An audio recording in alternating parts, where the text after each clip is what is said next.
Y'all bring me on here to be honest. I'm just happy he's black. I don't care who he is. I'm just happy he's black. I'm just happy he's a player. Rooting for everybody black. I'm just saying, I'm just happy as a player, as an ex-player, because there's not too many black coaches in the league. We dominate as players as a race. It should be more black coaches in this league. I don't care who gets it as long as it's a black coach. You don't care who gets it of those three? Of those three guys, no, I don't. Because I think they all do a great job. Well, let's break them down, because I believe that they all have a different story. Juwan Howard, is he going to be the next Riley Spoelstra, coach that comes from that pedigree like Fizdale did, head coaching there at Memphis, now coaching here with the Knicks? Now, Monty Williams, for me, is the most intriguing. I like him. I personally know him. He's a great man, had the tragic death of his wife a couple years ago, so that took him out of coaching, and he went to the front office with the Spurs. So he's got a balanced resume. Former NBA player, great leader, great communicator. Guys really trust him. He has the X's and O's, too, that I believe will, if he's on the right stage, people it will earn a lot of people's respect. So I like him personally. I'm more intrigued by him with LeBron than I am Ty Lue. Because I know Ty Lue, I know what that's going to look like, and I still have some little leadership questions as far as Ty Lue, and when it comes down to LeBron and some of these other decisions. I believe that Monty Williams would be a fresh start. He's not in the Laker family. He has no attachment to LeBron besides USA Basketball, which they said they had a good relationship. Right. So I think that that's the part people don't know about. So I'm looking for Monty Williams to kind of come out of nowhere to upset Ty Lue to be able to get the Lakers job. So everyone loves Monty Williams as a man. And that was before he dealt with the untimely death of his wife in a traffic accident that devastated the entire NBA community. Everybody has enormous respect for who he is and what he's accomplished. I also, though, once this name came up, because Luke Walton got fired shortly after we went off the air on Friday. Got hired right soon as the commercials. And by the way, man, it's nice to have friends, man. Golly. And on that note, just real quick, got you sweating. Got to the parking lot, started his car, and had another job. Well, and got me sweating this morning. Woo.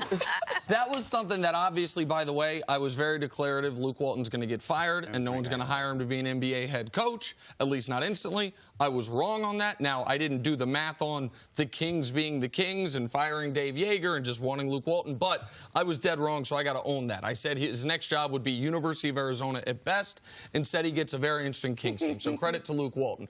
I think before I give my thoughts on the coaches, because I think people are going to kill Stephen for what he said, but that is part of the reason. I know you don't care, but that is part of the reason you said it.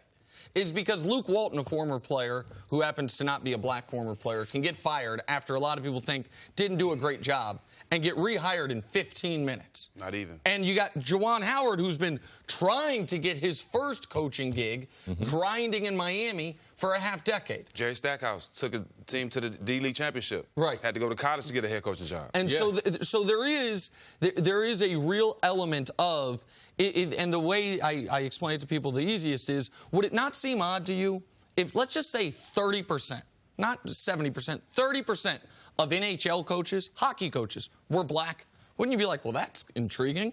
Almost none of the players are black. Right. And so there is that element in the league that is overwhelmingly black. So many of the coaches are white. I think that creates some of the frustration from a lot of people, especially former players. Now, on these names, Juwan Howard is an unknown to everybody. It is exactly what Cris said. Has he taken the incubator of Miami and built and learned and is going to hit the ground running? What I was saying about Monty, and I'm hesitant here because I like him so much, Monty Williams was very heavily criticized for the offense he ran with Anthony Davis, for the way they utilized the teams that he had there, and the way a lot of people thought they underachieved. And that then brings you to Ty Lue. Well, the thing about Monty, now that you look back on it, the job he did looks a lot better. The 45 wins compared to what they've done since then? Absolutely. And Anthony Davis was not as developed. You know, so he was limited in what he could do. Not to interrupt you there. It's a fair point that if people thought, man, this should be a 50-win team except for coaching, and they move on from Monty Williams, and then since then they have one good season, the Boogie year, one disastrous season this year, maybe then people are saying, all right, they've played a number of years since then, I should say, but the last 2 years, people look back on and say maybe he didn't do as bad of a job as it was made out to be. What do you think should be the most important factor when the Lakers are looking at a head coach? Is it developing the young guys? Is it a relationship with LeBron? Is it just let's get wins next year, get back to the playoffs? You got 3 guys with different resumes. What do you think the biggest factor is? Well, the one thing that none of us touched on that all 3 guys have is they all going to be respected. They all know how to demand the locker room. They're not going to let none of these players run over them. They're not going to let nobody not buy in. They're going to stand up, and if guys is not buying in, they're going to sit on the bench, and they're going to take the heat. And from what you've heard, that's a huge change from the Luke Walton. That's what the Lakers need. That's what the Lakers need, somebody to stand up and hold these guys accountable. All 3 of those guys are going to hold these guys accountable, and even with Ty Lue, he knows how to hold LeBron accountable. So all these coaches are respected. They're all players, and that's what guys want as a coach these days. They want guys that they respect. There's an odd thing that happens with Ty Lue, which is a lot of the people who are most critical of LeBron also then take away all of Ty Lue's accomplishments as a coach because he had LeBron. Like, Ty Lue went to 3 straight NBA finals. No, LeBron did. Okay, but LeBron wasn't coaching that team. Somebody had to coach that team. Somebody had to keep that team from falling over the ledge when they were down 3-1 to the Warriors. Somebody had to keep that team afloat last season when they dealt with 3 totally different rosters and when they were facing elimination in 3 separate games in the Eastern Conference playoffs where the team was injured, where the team didn't like each other throughout the season. I think Ty Lue's a really good coach. I think the only reason you wouldn't hire Ty Lue is because of the optics, because we are now handing the franchise over to LeBron. I think people in the Lakers front office, particularly Jeannie Buss, are worried that it would send a message that LeBron is in control when they don't want that message out there. And so I think that actually could work against Ty Lue, even unfairly. I got one question for Ty Lue before I hire him, though. Does he help me get Kyrie?